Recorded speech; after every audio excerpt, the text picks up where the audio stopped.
Pour cette 22e conférence des chefs d'État et de gouvernement de la Communauté économique des États de l'Afrique centrale, consacrée au bilan de la mandature 2022 et à la situation politique et sécuritaire en Afrique centrale, 7 chefs d'État de la CEEAC étaient présents dans la capitale de la République démocratique du Congo.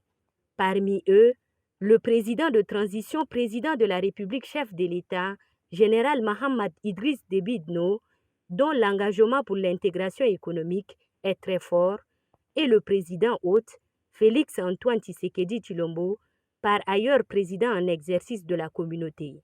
La cérémonie d'ouverture a été ponctuée par plusieurs interventions. C'est le représentant spécial du secrétaire général et chef de bureau des Nations Unies pour l'Afrique centrale, Abdou Abari, qui a ouvert le bal. Il a félicité le président de la République démocratique du Congo, Félix Antoine Tshisekedi Tshilombo, par ailleurs président en exercice, pour son dévouement à la cause régionale, ce qui a permis, selon lui, de conduire à bon port le navire de la CEEAC 2022 malgré des multiples défis. Le président de la Commission de la Communauté économique des États de l'Afrique centrale, l'ambassadeur Gilberto da Piedad Verissimo, a pour sa part salué la disponibilité des chefs d'État à faciliter le travail des commissions avant de plaider pour une CEEAC plus renforcée en moyens humains et financiers. Clôturant la série des interventions à l'ouverture des travaux, le président de la République démocratique du Congo, Félix Antoine Tshisekedi Tshilombo, a dressé son bilan d'une année à la tête de l'institution communautaire. Un bilan riche en actions en faveur de l'éducation, la santé et la culture.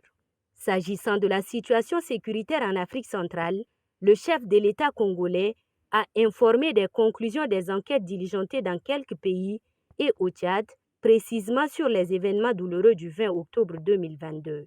Après la cérémonie d'ouverture, les chefs d'État de la CEEAC ont discuté à huis clos. Intervenant pour la circonstance, le chef de l'État général Mahamad Idriss Déby Itno a salué la qualité du rapport produit sur la situation au Tchad.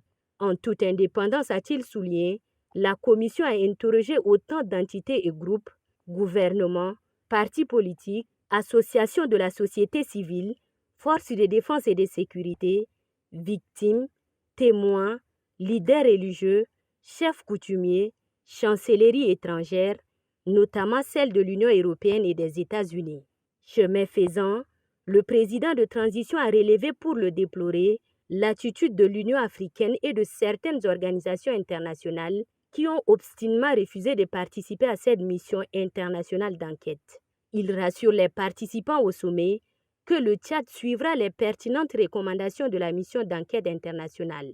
Au retour des chefs d'État dans la salle, pour la cérémonie de clôture, plusieurs décisions importantes ont été prises, parmi lesquelles la désignation du président gabonais Ali Bongo Ondimba pour conduire la destinée de la CEEAC en qualité de président en exercice et le choix du président congolais, champion de l'éducation, santé et culture.